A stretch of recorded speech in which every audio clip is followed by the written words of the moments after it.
Well, again, everybody, just another quick little update on my 1960s DC comic Batmobile that I've been working on. Like I say, it's going to be a quick update here. This is basically going to talk to you about the body of the car and the paint that I actually chose for the Batmobile itself. As you can see, the kit cover has basically a deep dark blue color. So basically the closest I could match it with is, if it's in the focus here on your screen, is this color that I picked out. What I did was basically did like 3 mist coats on it with intervals in between, like every 2 minutes, let it dry. So basically the first mist coat, I didn't cover everything. You could still see some of the primer. So like I said, basically just a fine mist, waited 2 minutes, went back, resprayed the entire body back over again. Another little light second mist coat, let that dry for about 2 minutes, and in between shaking the rattle can for every couple minutes. And then the third attempt was more of a third mist coat, but getting more of the detail of the car. I'll kind of turn this around a little bit here. So each time I spray the mist coat, the primer of the car kind of disappeared with better coverage each time around. And then I let that sit for another couple minutes, and then basically the fourth coat was more like a wet coat, and I got a little bit closer with the rattle can, but once again I sprayed from the left to the right.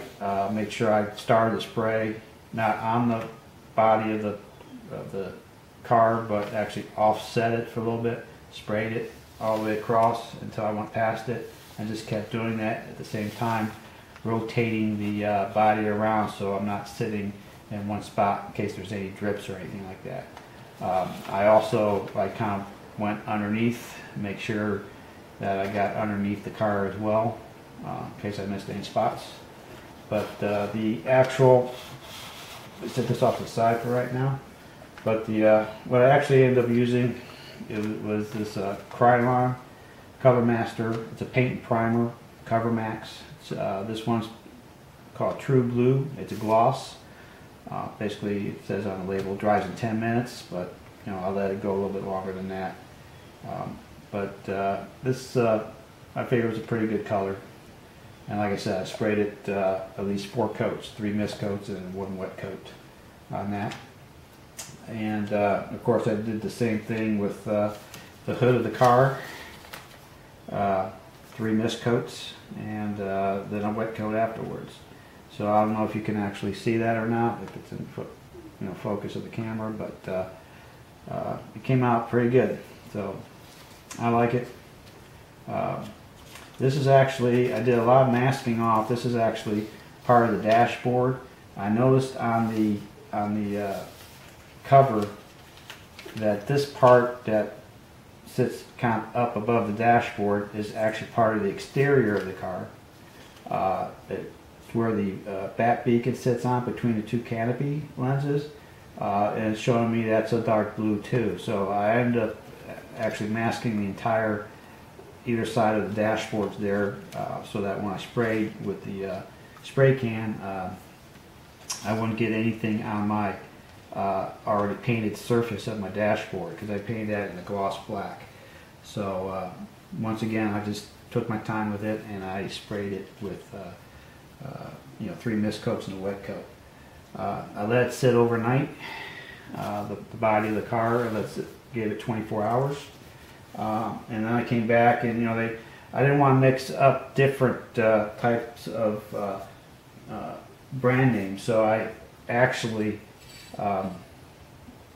went with a Krylon UV resistant clear acrylic coating, and once again I did a fine spray coat on that as well.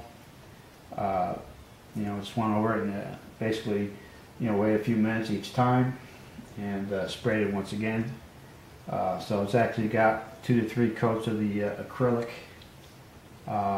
clear coat on there. Let me kind of move this off the side here. As far as the interior, the bucket version of the car itself, as far as the seats are concerned, I don't know if we can get this in focus of the camera or not, but actually the seats themselves, I got 3 different layers of paint on there. Of course, I started with the primer, and then I worked my way up.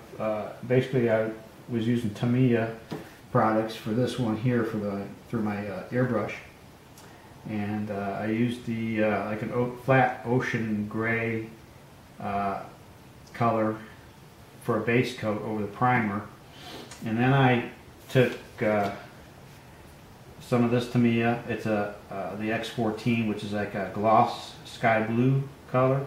And I first initially painted that on the seats, but I thought that was a little bit too bright. Here's a good representation of what the sky blue looks like. So to me, it was a little bit too bright. So basically, what I did was I toned it down a little bit, and I kind of dulled the paint down a little bit more. What I can see, you might not be able to pick it up in the camera, but you can still see parts of the gray or ocean gray in between the seams of the the seats themselves.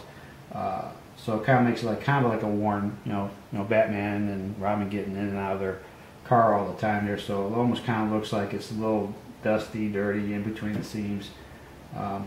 Maybe make it a little bit more realistic. I kind of turn this, hopefully, like I said again, if it's in the view of the camera, on the side door panels. In this 1960s Batmobile, on Robin's side, there's actually a kind of, I guess, lack of a better term, a rifle in there underneath the panel itself. So I went ahead and detailed that with some brown folk art,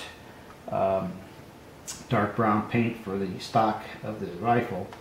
As far as the barrel of the rifle and the brackets that's holding it up, I actually used a Sharpie pen, a permanent marker.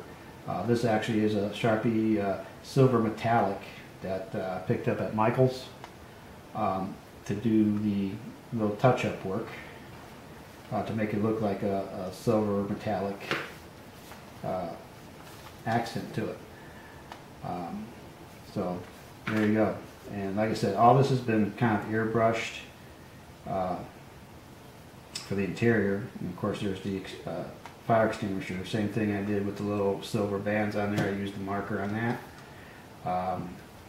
One thing about the telephone itself, like I showed you earlier, it's actually molded in transparent red, so that kind of gave it a nice little feature as well. And of course, then I painted the airbrushed the pedals, brake pedals, and accelerator pedals and stuff like that. That's like in a chrome, I think it's chrome or titanium silver on that. I also gave the floor once again the floor the silver color as well. So that's the interior bucket, and there you go. So anyways, that's the quick little update that I had showing what I did for the exterior part of the car. Hopefully later on this week I'll go ahead and finish up the figures here. I think this is a good, the sky blue is a good choice for this 1960s version of his costume. So of course I'm going to mask each part off, and I'm going to, I've already sprayed down his boots. I'll spray with the sky blue for his gloves, his cape, his cowl, and of course his trunks, and then the rest would be the legs and the chest and the arms would be the kind of like a light gray, and of course the bat logo on his chest would be the yellow with the black with the yellow utility belt. I still haven't decided whether or not I want to keep the entire cowl blue, or as you see here in the box, I don't know if you can see that. Kind of move this stuff out a little bit. In this figure here, he's got the kind of part of his cowl is black.